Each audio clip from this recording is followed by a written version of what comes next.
So from your comments and from my own first thoughts about this, from having used the Boox Tab Ultra for a few days now, about sort of 4 days, what are the first things that I'm thinking about in terms of using this device? This is not going to be the full review, but this is just going to be some first thoughts about it. And one of the first thoughts is, well, who is this really for? I would say it's for anyone who's already initiated with Eink and knows that they like it and want to use it, but they want to do a bit more on it.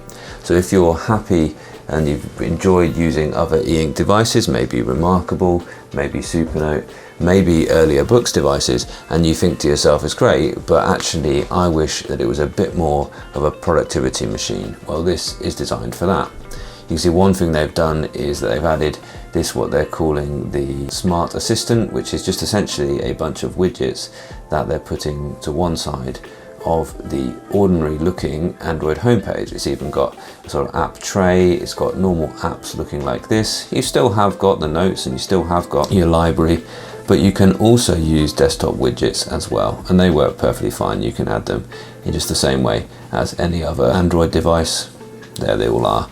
You've got some custom Onyx ones, and you've got some ones belonging to the apps that you've installed as well. So that's good, right? But I will say that my earlier comparison with the Tab Ultra and the Boox Note Air 2 and Note Air 2 Plus show that actually they did a fantastic job with the Note Air 2 Plus. So if you're actually happy with the Note Air 2 and the Note Air 2 Plus, then perhaps you don't need to be going up to this device. That being said, as a package with the Pro 2 pen and with the keyboard cover, is actually good value when you compare it to the price of the Note Air 2. It's not that much more for what you're getting. I've also said as well that actually it's not that much heavier. Yes, I'm always using it at the minute with the keyboard cover, which is a bit more weight on top. So the overall package and my overall experience is that it is a heavier device, but it isn't a million miles away in terms of the weight. However, I wouldn't really be using the Note Air 2 or the Note Air 2 Plus as a sort of handheld reader. I'd be looking for something smaller like the Kindle or the Boox Leaf 2, which I'm just trying out. The keyboard case is really good.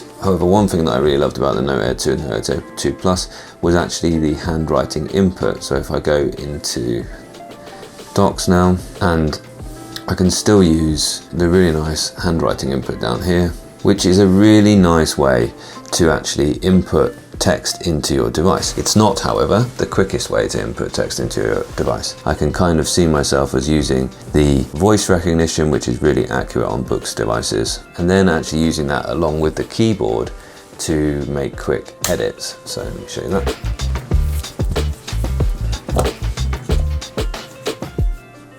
So now what I can do is use the voice recognition, and anytime there's something that it hasn't picked up or I need to add some punctuation or something into the paragraph, then I can use that with the keyboard. That's going to be a much more natural way to sort of re-edit that text, because even the most accurate of text recognition isn't going to get it right first time every time. So that's good, right? It's also true though that the screen isn't quite as frictiony as the Note Air 2 screen is. So if you are expecting to mainly use that handwriting input, then know that it is a slightly slippery surface. It's not as pleasurable to write on as the Note Air 2 Plus is. So that's how they're really differentiating the two devices. This is a productivity device and the Note Air 2 is a note device. So I was asked for some look over those widgets, so let's have a quick look at those. This is the Gmail widget. These are Outlook widgets here, and yeah, they work perfectly fine on the screen.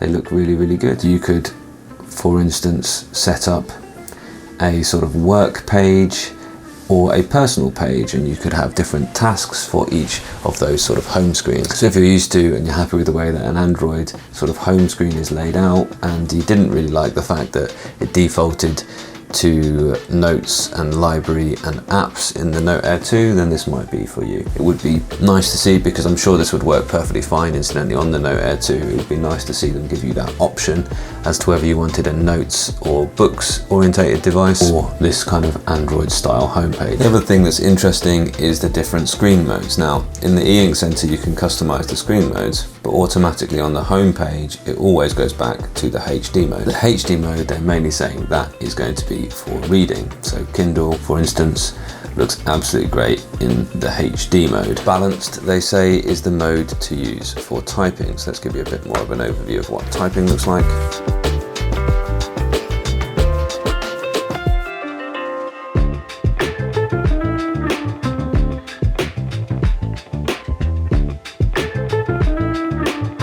You can tell it to not show you that every single time, because that is a bit of a nuisance, isn't it?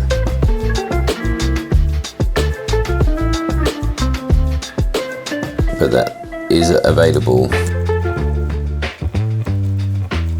I think actually the typing looks better in Google Docs than it does in the Boox just Notes app, which is mainly used for the pencil notes in any case. So balanced for typing, and then they're saying fast for browsing. So let's go to a browser now. I'll show you the manual. The manual is actually online now, and you can see hopefully that it's automatically changed to the fast mode. So this is what they're saying is going to be best for browsing, and I agree, it does look really good. It might be an interesting thing for you to do if you're not sure about this. If you just go into the Boox Help Center and find the manual, you'll be able to see exactly what it can do. Might be a nice bit of research if you're not sure whether you want this or another device. And then lastly, for apps, they're saying Ultrafast is the way to go. So let's see an app that might be useful for the OneNote perhaps. It's gone into balanced, so it's suggesting actually balanced for OneNote. Whilst we're here, we'll have a little look at OneNote.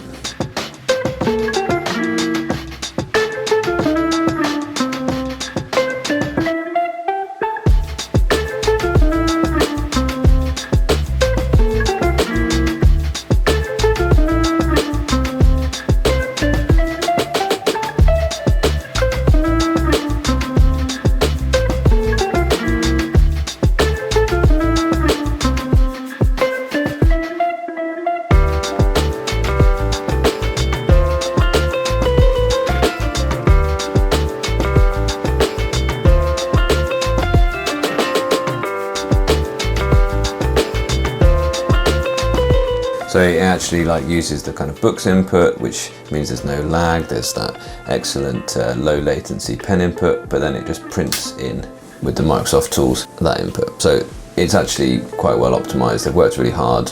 I would say OneNote does work pretty darn well now. I'm guessing Ultrafast, certainly the one where you would use Ultrafast, would be YouTube. Let's compare. I know that many of you will be deciding between the Note Air 2 Plus or the Boox Tab 10 Ultra. They're two excellent devices. Just got the Tab 10 Ultra in, and I thought immediately you'd like to see a short comparison of the screen and how things are running on the Boox. Let's get them open. One thing that you can say straight away is that they've changed their kind of motto. Auto rotate is by default on when you put the keyboard on, which is sort of what you might expect, but you can turn it on in the panel there as well, or you can just rotate it on demand. Like a tablet, unlike any tablet, this has currently got the keyboard case on it. That is something which is different. I'll be testing out the keyboard typing as well. Yes, certainly the Note Air 2 Plus is the lighter device, even without the keyboard case. So this is now the Ultrafast mode. It didn't default into that. What you can do is play with this and actually have optimization set up so that it automatically changes to whatever state you've decided is the best. Which is a perfectly brilliant device in any case. What do we want to see? 4 things to compare. Firstly, writing with the pen. That video is also available. Battery life wise, I haven't charged it yet, and I have done, well, I've only had it for 4 days, and I've been using it pretty solidly throughout those 4 days, not exclusively because I do other things, but I have been using it quite a bit. And one thing I've done a lot of, as you can see, is installing a lot of apps. So this is a more battery intensive operation, and when I got it, it was like 90%. So 4 days it's gone down 50%, but I've been doing loads on it.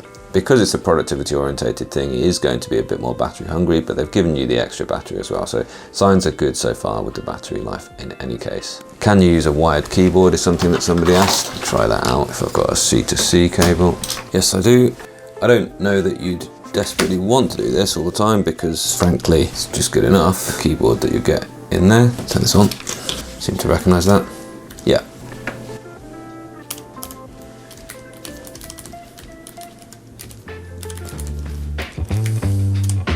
So I'm guessing you could set up some sort of docking arrangement on your desk if you wanted to use this as an e-ink typewriter with a mechanical keyboard, like the Keychron. So that's cool, that works. So now there are many different options of different input methods, and that's a good thing. I will be using, I think, mainly the physical keyboard attached to it and the voice recognition, but I do, and I'm really attached to, and it's an absolute fine way of inputting the handwriting input. Said it's really accurate as well now on Boox. They've done a really great job of that. What else? Scanning documents. Right, okay, so we're asked about scanning documents. It has a built-in scanner here. So the camera essentially allows me just to take some photos. So I took 3 different photos of things that I would look. I can't find these actual photos for some reason. They only exist in this scanning app. I can't seem to find the actual file. It must be on here somewhere. And then you can go to PDF or you can go straight OCR. So if you just go OCR, it does it. I mean, it does a good job of getting each individual word. It was quite quick as well, incidentally. But it doesn't necessarily put them in place very well as a PDF. But now I can actually select some of this and I can copy that and use it, which is useful. Or I can go to PDF. I've actually already got this one copied, as you can see, and there it is. Not too bad, but not wonderful. This is now a PDF, incidentally, that of course you can scribble on and make your notes on, so that's useful. I'm thinking with just sort of straight text, blocks of text, it'll probably do a better job than these ones, but that's the most close to that, the closest to straight blocks of text. But I also took some photos and scanned something with tables in, and you can see it did not do a great job of that. This also had equations in it, incidentally, and well, it's tried, but this isn't going to be usable for complex text like that. And lastly, something with pictures in it. Again, it didn't seem to actually pick up the picture at all. The picture was here, it's got the words, but it hasn't actually clipped the picture in place. So not perfect there. I'll do a bit more extensive testing and talk about when I would use that. But certainly if you need to get a bit of text using optical character recognition, then that scanning mode might be quite useful there. Notion, Outlook and Gmail, somebody asked for as well. So Notion seems to work brilliantly, to be honest. I'm not a Notion user. Tell me why I should be, please, because loads of people obviously tell me this is great, and I tried the typing, was just fine. Obviously you've got all your different input methods. This is cool. So you can add pictures, can you? Oh, I see. Cover.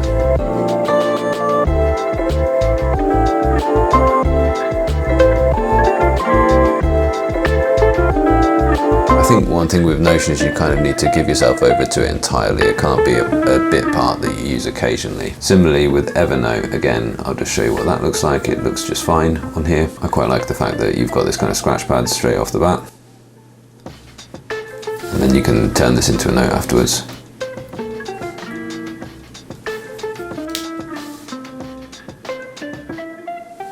We didn't get that one.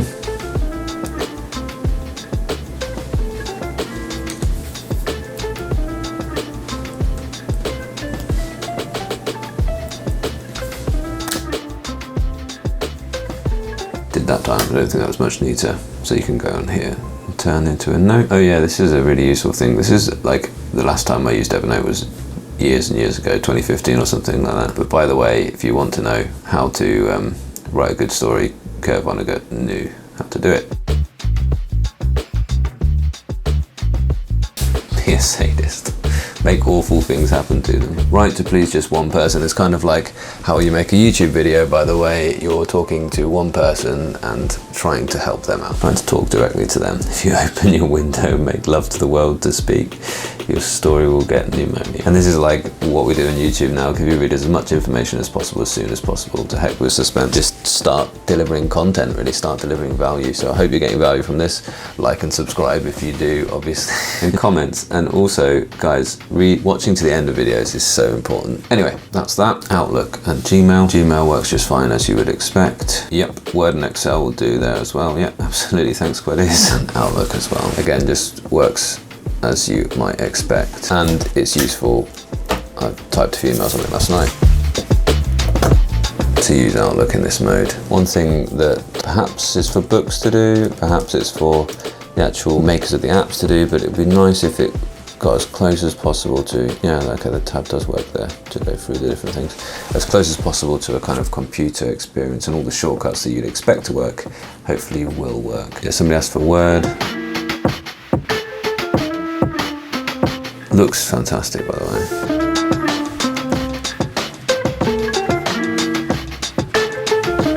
this is going to be on the balanced mode, which is what I recommend for typing.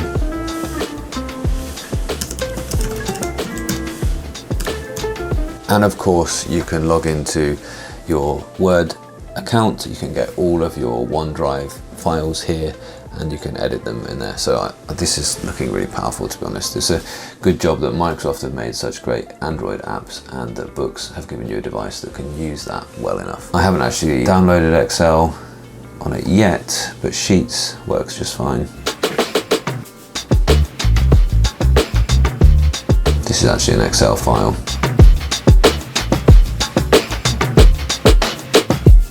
Loaded up in Sheets. And you can of course do formulas and things like that as well.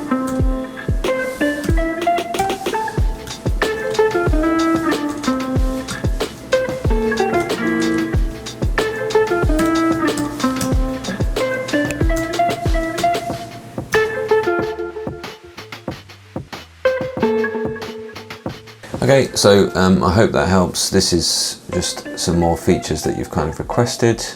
I think you can probably tell I have quite a bit of enthusiasm for this device. I really was just looking for something to replace my notepad, but once you start to use Eink, you start to see more benefits than you were maybe expecting initially.